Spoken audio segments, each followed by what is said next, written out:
Okay, welcome to this session. It definitely has the ugliest slides of all the sessions in this conference, because I'm not a designer. Today I'm going to talk about developing for touch, and I'm mainly going to focus on the Microsoft Touch events, because I think not all of you will be completely aware of them. Philosophically, they're quite interesting, but in the terms of practical implementations, I have some problems with them. There's also going to be a game part of this presentation, because I am not allowed to say the word basically. So if I say the word during my presentation, you will all get a point. You can't do anything with those points, but it's still funny. Okay, I've prepared a few examples. I'm going to show one or two on the screen, and the rest you have to look at for yourself. They're on quirksmo.org/touch events. So if you want to follow on the examples, open that page now. It's just a link page to the examples. Who here has any kind of Windows 8 device? A few, but they're mostly concentrated there. That's a pity. Be nice to other people and let them watch over your shoulder, because some of the things I'm going to show only work on IE10 on Windows 8.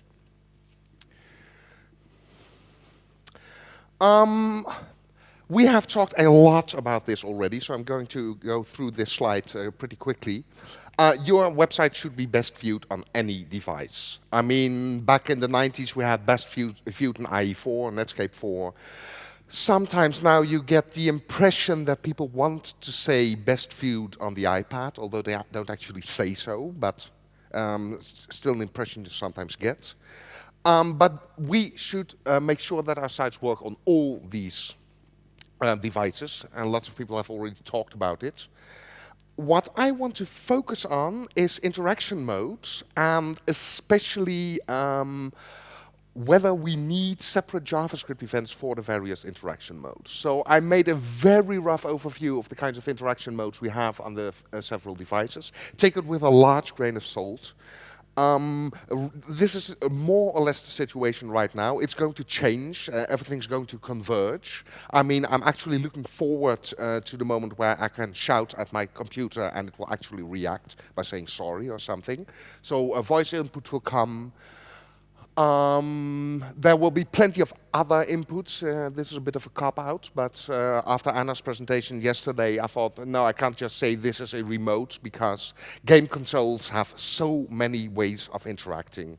We still have to figure out the details of that. The question you should ask yourself is, do all these interaction modes need separate JavaScript events? For instance, for a remote, do we need an on-remote wiggle event? For voice, do we need an on-voice raise event? Or can we somehow collect that information and kind of figure out what the user wants to do without giving every single event a separate name? So my presentation is all about events, and to illustrate my previous point, I'd like to first take a brief detour through the click event. And this is the most important rule you're going to learn during this presentation: stick with click. If you have a fairly simple website, web app, whatever you call it, it's just a case that you want the user to tap somewhere, or go there with a keyboard or with the mouse or with his voice or whatever, and then something happens, use the click event. I've tested it on the desktop computers, of course. I've tested it on a lot of mobile phones and some tablets. It always works. That's a great thing of click. Because click, despite its name, is not really a mouse event. As far as I'm concerned, it should have been called activate. Because what we're really saying here is, I'm going to use this element for whatever task it's meant to do.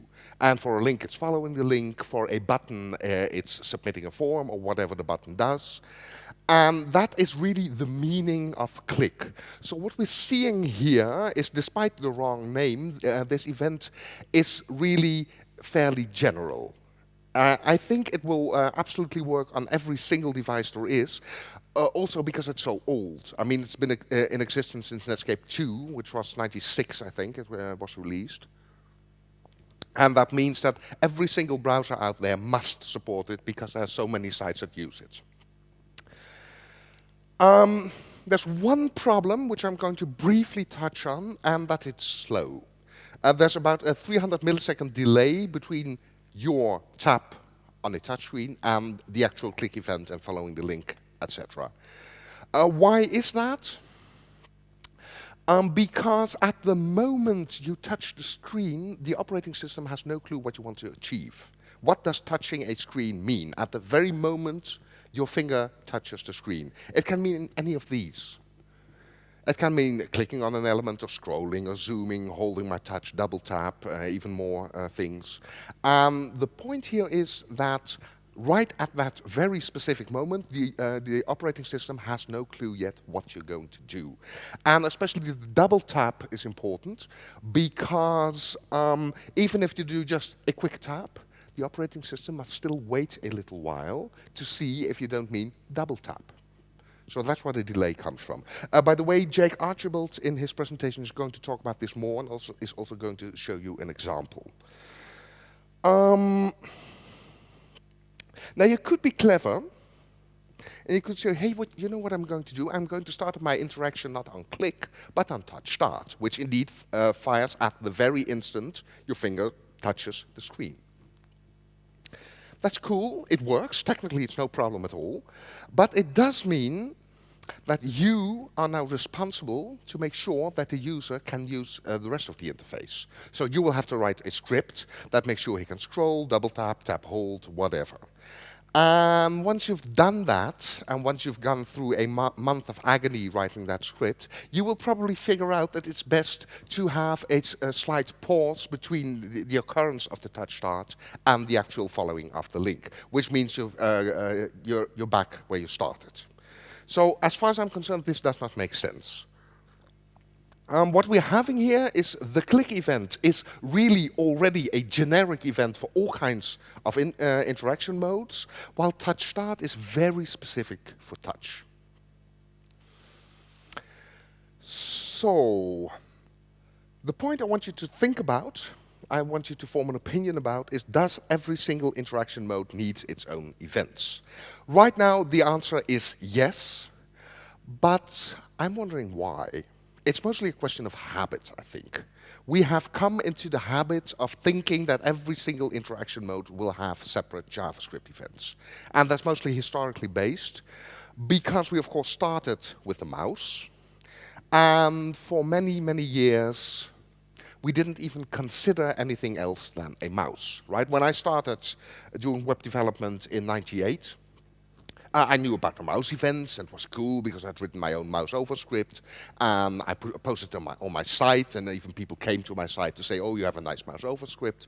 So it was all wonderful. But I didn't consider anything else. I thought, like everybody did, everybody uses a mouse. Then the accessibility guys came around and said, no. Plenty of people use the keyboard too. Oh, that was something quite new. There were separate keyboard events, key down, key press, key up. So those of us who were already working a little bit with accessibility back then said, okay, our interface will also have to work with the key events. Which kind of makes sense because mouse interaction and key interaction are really very different. I mean, there is no continuum in key interaction, like with the mouse. You can move the mouse across the screen. You can even read out that movement and do something clever with it. But with the keyboards, that's fundamentally impossible. So we adjusted our scripts, used the key events, also because there was nothing else, right, except for the click. The click event always fires, whether you use a mouse or the enter key or the space bar on your keyboard. But anything more complicated than a simple click action needed two separate events and probably two different scripts, one for mouse, one for keyboard. Then touch came along, and Apple created the touch events, which was cool, which was exactly what we needed. But I think, looking back on it now after 5 years, that creating those touch events and separating them out from the other kinds of interaction mode events may have been, well, it was not wrong, but it was a bit thoughtless. We said, okay, we've got a completely new sort of interaction, so we need a completely new set of JavaScript events. And I think this is where we may have gone wrong, because in many cases, mouse and touch resemble each other pretty much. Think of drag and drop, for instance. I mean, a drag and drop script is exactly the same with mouse and keyboard. The only difference is you have to use different events. So what we grew accustomed to was having separate events for the separate interaction modes. The key events, key down, key press, key up. I'm trying to compare them here with the mouse event. The equivalencies are a bit strange because key and mouse are really something different. Mouse down, key down kind of fits. Mouse up, key up kind of fits. Mouse move and key down press, if you have a key repeating, it can be roughly the same in certain situations, but in other situations you just don't have a key equivalent of mouse move. So I think we were right in making this distinction. Then touch came along, and these equivalencies between mouse and touch are, of course, much, much clearer. I mean, touch start, touch move, touch end, mouse down, mouse move, mouse up. It's almost the same. I almost said the word, but I didn't. So, along came Microsoft with its Windows 8 and the whole touch-enabled interface. And they said, you know, we've all been wrong. We should combine mouse and touch in the pointer down, pointer move, and pointer up events. I kind of like the philosophical idea behind it. I kind of like someone saying, okay, mouse and touch aren't all that different in 90% of the cases. There are, of course, a few use cases where they are vastly different, but most of the time they aren't that different at all. Microsoft did one thing more. These events always also work for a pen, if you use a stylus or a pen for your touching. I have not tested that, so I'm not going to talk about it, but it's supposed to work. So what we're seeing here is a good idea. An idea that should make us think. An idea that we should consider very carefully because it fundamentally makes sense. And of course, if we think back to the table with interaction modes I saw earlier, we should also start to think, okay, which interaction modes are so similar that we can also group them together? I don't have an answer to that question. I'm deliberately not going to answer it, because you should think about it. But it's still something we should consider.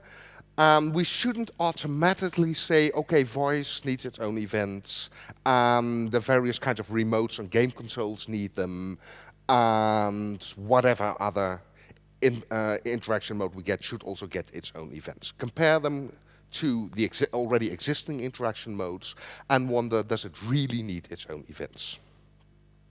So I like the philosophical idea behind the Microsoft model. Unfortunately, there are two problems. The first problem, of course, is that we now have two sets of touch events. The touch start, touch move, touch end, which were invented by Apple and meanwhile copied by every single platform except for Windows 8. And the pointer down, pointer move, and pointer up events. By the way, Microsoft is very properly prefixing them, so in the code examples later on, they will be called MS pointer down. That's one problem. The other problem is that even though Microsoft has united the touch and mouse events, they couldn't actually disable the mouse events. So mouse down, mouse up, mouse move, and all the rest still work as expected, because there are so very many sites around the world that use them. So in practice, Microsoft now has mouse events and combined mouse touch stylus events, which is not ideal, but it's understandable. I mean, every single mobile browser out there must support the mouse events, even though no mobile phone has a mouse, because there's so many of them around the web, and they must be supported. So, that's the theory behind Microsoft's idea, and as I said, I like it.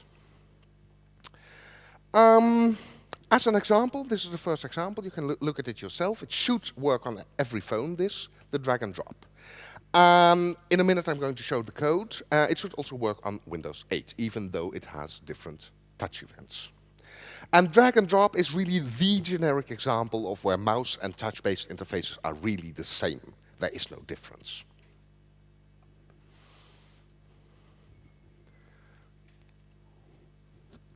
So, how did I do that? This was my old script. I mean, I've written this years ago just to test the touch events, and I did touch start, touch move, touch end. Nothing special. So when I wanted to port this to Windows 8, to IE10, I said, okay, I'll just add the Microsoft events, like this. And this is, in theory, what you should do, of course, because pointer down is exactly the same as touch start, pointer move the same as touch move, pointer up the same as touch end. Problem is, it doesn't work. Why not? Because it turns out that you must add a line of CSS. This one. -ms, -touch, -action, none. And I'm afraid I don't much like that. Because what we're doing here is saying, okay, in order to get that JavaScript working, you must implement this CSS. And that's spreading out one concept across two layers, the presentation layer and the behavior layer. And that is not something I like. But still, it's necessary. If you do not do this, your touch events will not work on IE10, period. Too bad. I'm going to show you the proper values of MS touch action now. None. We already saw that one. And that means nothing is allowed. I'm going to show that in a minute. And it basically means, oh, I said a word. 1 point for you. It means that whatever you do with touch, it will not be given along to the operating system, so nothing will work. You cannot double tap zoom, you cannot pinch zoom, you cannot scroll, etc. Auto means everything is allowed. Personally, I would have given this value the name all and not auto. It's also the default value. Pan X and Pan Y, which allows scrolling horizontally or vertically. Pinch zoom, which allows pinch zooming. And double tap zoom, which allows double tap zooming. And manipulation, which allows everything except for double tap zooming. I'm going to show you. I've created a test page. If you have a Windows 8 device, you can look at the test page. For those of you who don't, I'm now going to see if this setup works.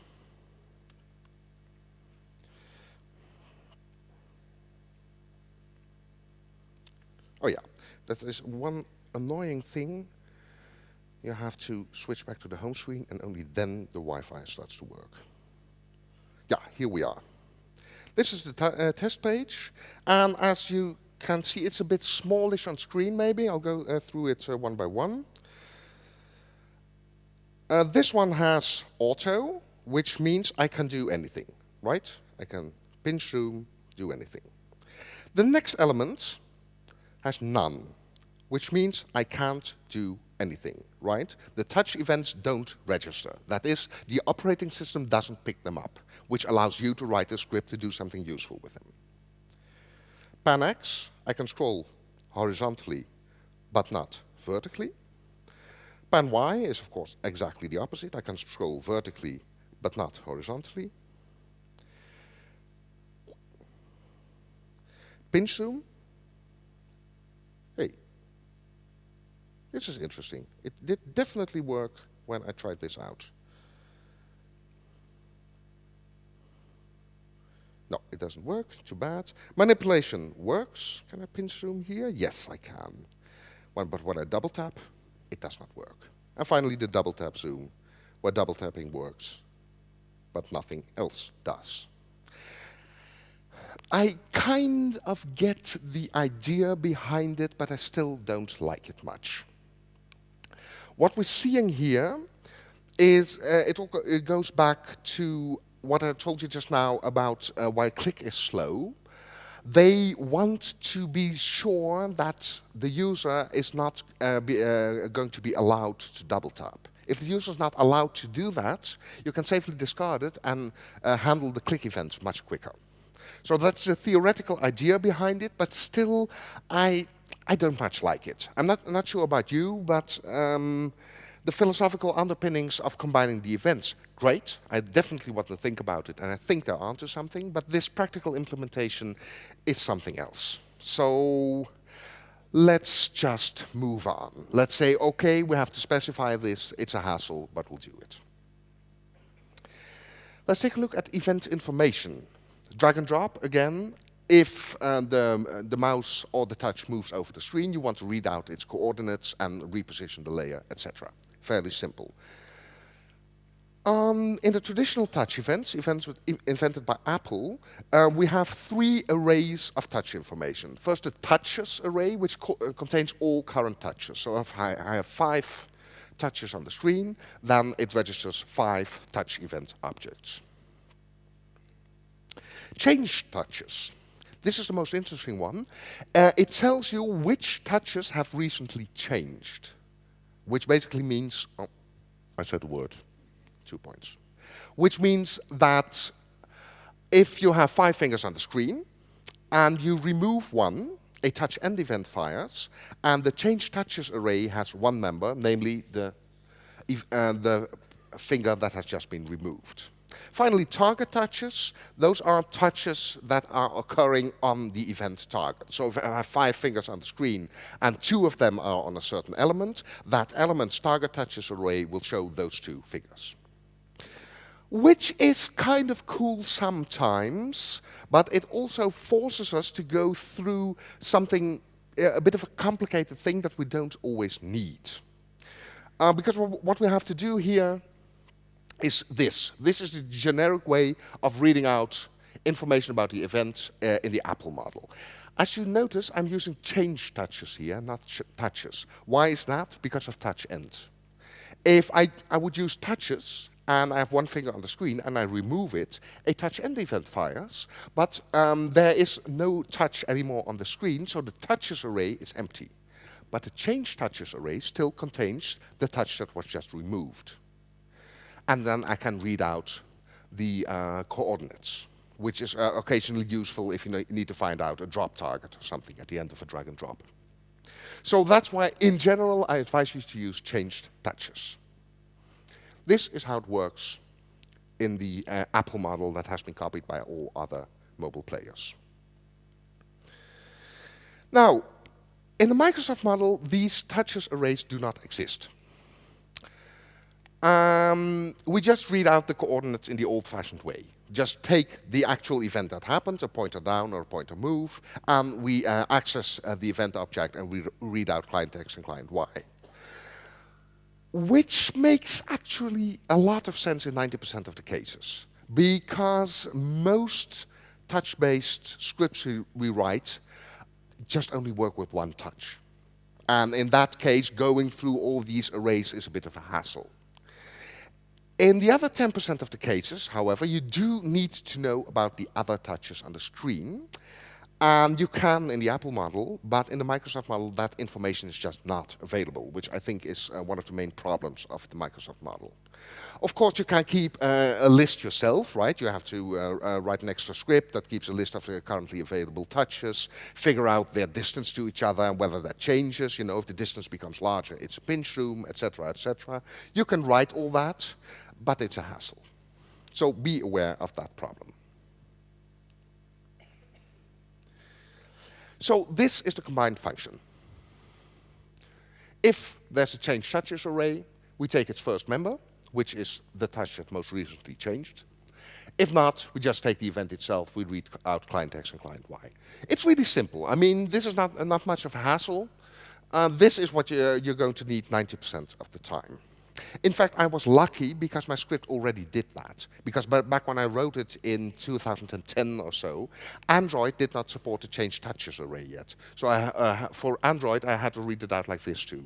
I think the touches arrays came only in Android 2 or something, can't remember. But anyway, this is the way of reading out event information. It's not really difficult or anything, but it's something you have to know.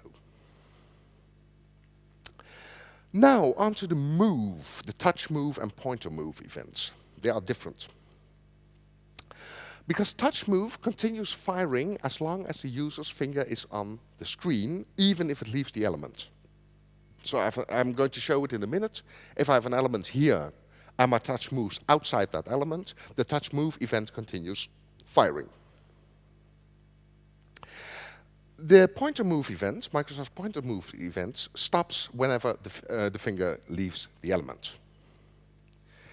And you can see that in an example script I prepared. I'm also going to show that on screen because it's important that you get this difference.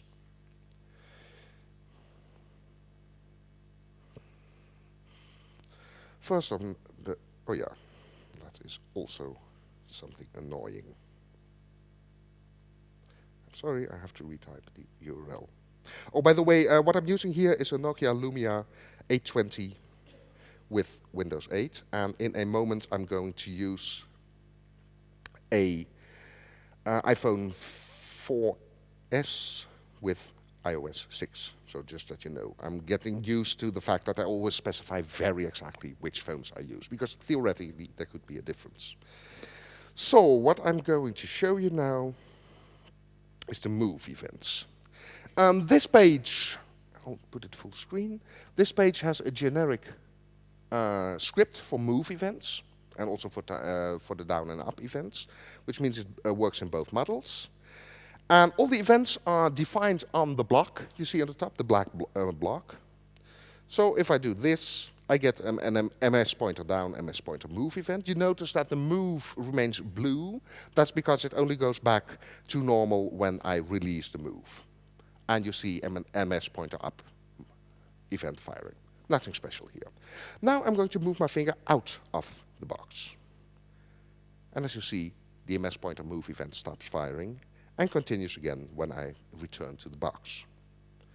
Back again. If I release the screen here, an MS pointer up event does not fire either. It really has to fire in the box itself. Compare that to the Apple.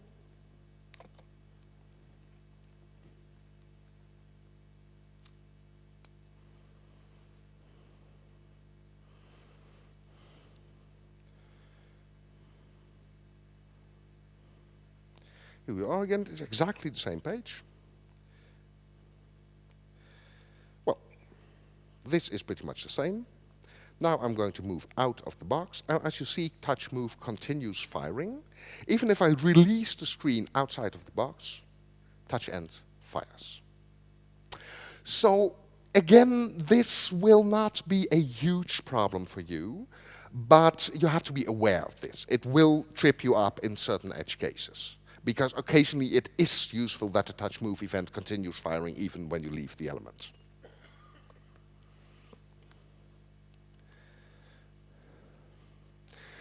Right. Which brings us to gestures, because while the MS pointer move event does not fire when you leave the box, the MS gesture change event does. I'm not totally sure why, but it's kind of useful. So if you absolutely must have a touch move event that continues firing after your touch has left the box, use the MS gesture change event and not the MS pointer move event. And that brings us to gesture events. My definition of a gesture is a coordinated action of two or more touches. Right? Pinch zoom is the classical example, because your two touches are actually cooperating and giving one message to the operating system or to your script. Now it's Apple and only Apple that offers gesture start, gesture change, and gesture end. It does not work on any other platform. Why not? I'm not sure, of course, but I think that the whole pattern thing around touch events is not about the touch events themselves, but about the gesture events. I once stumbled on a link to the actual patent application by Apple, as explained by a lawyer. It was really legalese, and I'm not a lawyer at all, so I don't actually get it, but I got the impression that they were talking about the gesture events and not about the touch events. And of course, the fact that the gesture events have not been copied by anyone is extra evidence for that. But I'm not sure, it's just a guess on my part. Still, from the very beginning, I have been wondering why we would need the gesture events when we already have the touch events. And I have not come up with a single use case where it would actually be useful to have gesture events. If any of you do have a useful use case, please let me know after my talk, because I'm really interested in that. But I personally have never found it. So I'm still wondering, why do we need them? In any case, Microsoft has implemented them slightly differently than Apple, as we'll see in a moment, even though the events have the same name. So they have gesture start, gesture change, and gesture end. They also have gesture tap, which is a bit of a weird event in my opinion, because it's like a click. It just says, okay, the user has tapped, which is kind of useful information, but not really. Then we come to an interesting one, gesture hold. The user holds his touch to the screen for a moment, and the interface can react to that. Even better, content zoom, which means the user has zoomed in or out. And that, as far as I'm concerned, is a really, really useful event. Because I think that in a couple of years we are going to see zoom-based interfaces, where it's actually part of the interface of the page is actually zooming in and out to see several details.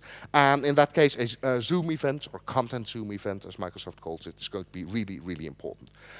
So I fell in love when I saw that event list. The only slight problem is that they don't work. Well, they do, but there is some minor insanity going on here. Now, what you would expect, of course, is saying this, right? On MS gesture start, the gesture events are also prefixed, so it's on MS gesture start. We have a function which fires whenever a gesture starts. And remember, a gesture means at least 2 touches, not 1. That doesn't work. If you put this in the page, nothing will happen. Because it turns out you have to create a special gesture object in this way. You have to do new gesture. I hate the new keyword in JavaScript, so I'm not very happy with this. And then you have to give it a target, which is the element you want to fire the event on. But that's not all. After you've done that, you have to define something on the pointer down event, which is this. You call the add pointer method with, as an argument, the pointer ID of the current event. And pointer ID is just a number that they give to the current touch. Whatever. I mean, it took me a couple of hours to figure that out, also because the Microsoft documentation is not very clear on this particular point. So do be aware, please, that if you want to use the Microsoft gesture movements, you have to write all of this code. Thank you, Microsoft. Wonderful. Brilliant. After that, it kind of works. And don't forget, you also have to specify the MS Touch action we saw earlier, right? Because otherwise it won't work after all, even though you have created all the correct JavaScript code. It's tiring. You can do it, but it's kind of a hassle. And especially, I mean, we started out this presentation on a really positive note, where Microsoft has actually had an excellent idea on the philosophical level. But the implementation level is, well, let's say it's not very good. And even then, if we do all that, I have not been able to get the Content Zoom event working. I talked to Max Veldman about it, and he said, yeah, I think I got it working once. And I asked, okay, what was your code? Yeah, I can't remember. So it's a bit vague. It's supposed to work at a certain point in time, but it doesn't actually work. I hope Microsoft solves this, because as far as I'm concerned, the Zoom event is by far the most important event in this entire list. Gesture hold can be interesting in certain cases. Gesture tap is a bit weird. Gesture start, change, and end. Well, you need to change when the touch moves out of the box. But other than that, I'm not convinced by them. But Content Zoom is really, really, really important. And as far as I know, IE is the only browser to implement anything like a Zoom event, even if it doesn't work. Of course, I created an example for you. Some of you may have already seen it. There are separate pages for the Apple and the Microsoft gestures. There's not much of a difference. I added these 2 pages mostly so you can see the source code and view the source code at your leisure. One final thing. Um, you may have noticed we have a little scroll script here on the site, if you've ever looked at it on a touchscreen device. And I want to make one point about that. I wrote this scroll script back at the end of 2011. And back then, there was no other way of getting a nice scrolling div with all the speaker faces. So I wrote the scroll script. It worked fine. I wondered why people were being so difficult about the scroll script, because I managed in, I don't know, 25 lines or something. So it was there. It doesn't work, unfortunately, on IE10. If you want to know why, come to me later, because there's a bug. Meanwhile, however, there is a new method for getting nice scrolling. And by nice scrolling, I mean native-looking scrolling with flicks and with inertia and all that kind of stuff. And that's the WebKit overflow scrolling touch. It's a WebKit-specific CSS property, and it tells the element, okay, if you scroll me, I'm going to do a nice native scroll. Unfortunately, it only works on iOS and in BlackBerry 10. And at first sight, that would seem a bit weird, because why wouldn't other platforms like some nice native scrolling too? It turns out that you do not need it in many other browsers. I've made a list here: Android, Chrome, Opera 14. Opera 14 is the WebKit-based Opera, right? BlackBerry Playbook, IE, and Firefox, they all have pretty decent native inertial scrolling by default. And you do not need this specific CSS property. Which raises the question, why have Apple and BlackBerry insisted on doing this regardless? If you don't add this, the scrolling is really ugly. It basically, I said the word, I'm sorry. It follows your finger, and not much more than that. There's no inertial effect, there is no flicks scrolling, nothing. Why don't Apple and BlackBerry just say, okay, we're going to do that by default? It turns out, and this information comes from BlackBerry, because of course Apple is not talking to anyone ever. It turns out that giving an element native inertial scrolling, it ties in with giving parts of the page a separate way of moving, apart from the rest of the page. Now that is definitely possible, but it can be quite expensive in terms of memory and processor speed. So that's why they added this specific WebKit-specific CSS property. That's just something to know, right? How many of you already knew about this specific CSS property? Yeah, quite a few. Yeah, the word's gone around. Still, there's one problem I'm seeing with it. Once all web developers know that this exists, they will all add it to every single scrolling element they have, and we will run into memory and processor speed problems anyway. Because why wouldn't you want some nice native scrolling action, right? So would you do star WebKit overflow scrolling touch? And then every single element on the page would have it, and then we would be back to square one. So I'm curious to see how this will work out. Maybe I'm overreacting, maybe it won't happen, but you never know until you try. Right, we've reached the end of my presentation. I'd like to recap a few points. If your interface is simple, if it's just tapping somewhere and not much more than that, stick with Click, because it's your friend, because it works everywhere.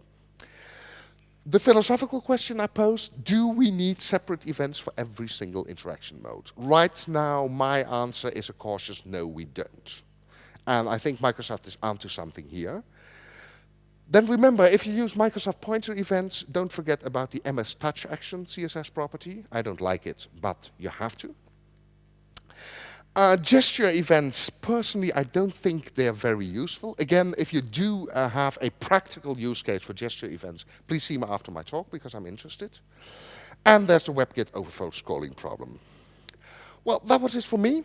I hope you learned something. I'm going to put these slides online, so you don't have to copy all the code examples I gave. Thanks for your attention.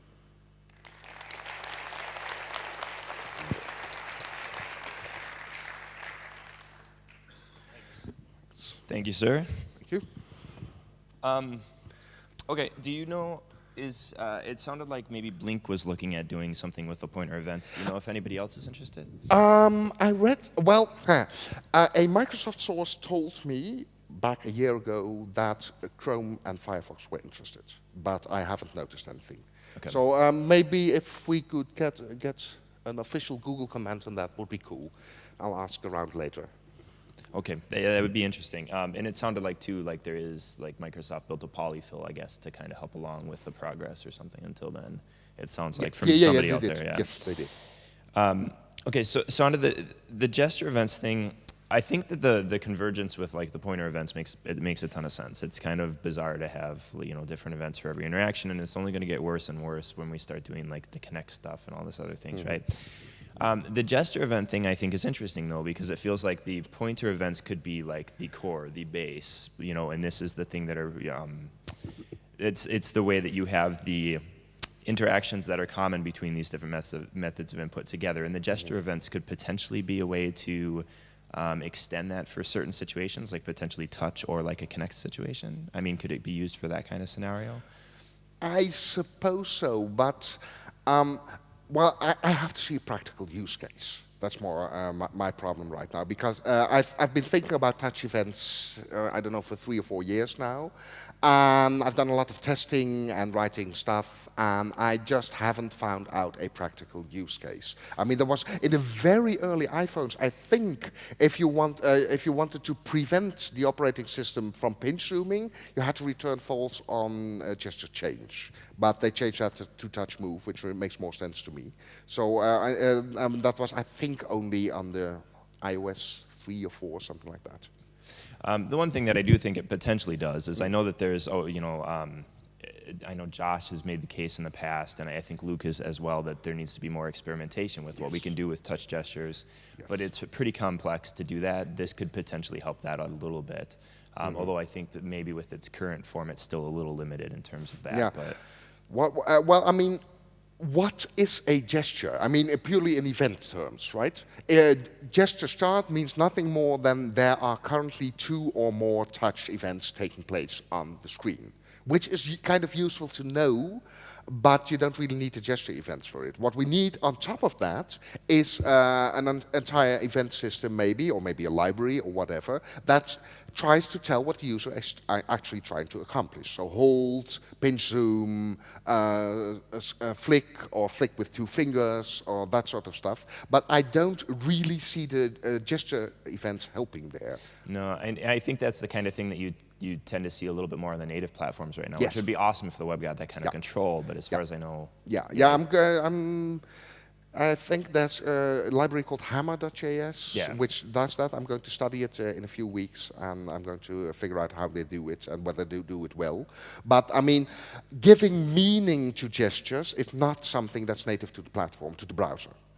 Giving meaning is something that we as web developers have to do. And that's why I think, why do we need gesture events when we can just also read out all the touch events that are currently taking place? And the good news too is it sounds like gesture events are still like, whereas they've submitted like the proposal or whatever pointer events, gesture events are a little bit more up in the air, so there's still probably some room for some changes and optimizations there. So you'll probably get pulled aside. I think a few people did have some ideas for potentially how to use gesture events, so I'm sure you'll have some good conversations with that. So thank you, sir. Okay, thank you.